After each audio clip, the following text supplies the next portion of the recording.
जाइत हकी छौड़ी ससुरारे में गे, काहे आदत लगवनी है कुमारे में गे।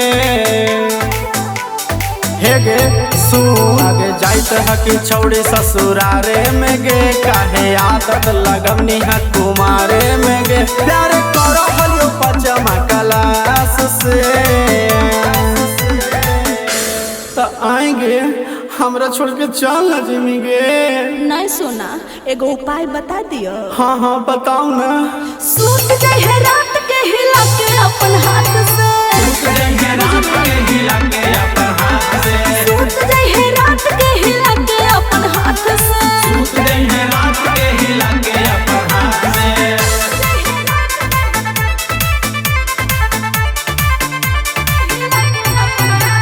Music by Sonu Yadav.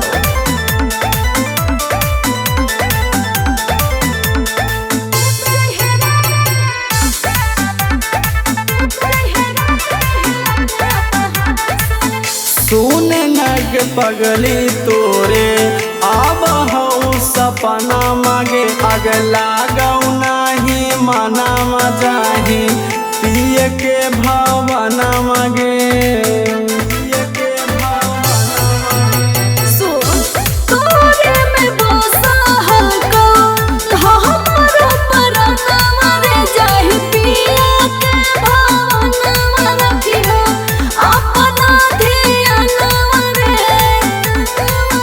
हे गे दारू पीबो भरी घर गिलास से, सूत जाए है रात के हिला के अपन हाथ से, सूत जाए है रात के हिला के अपन हाथ से, सूत जाए है रात के हिला के अपन हाथ से, सूत जाए है रात के हिला के अपन हाथ से।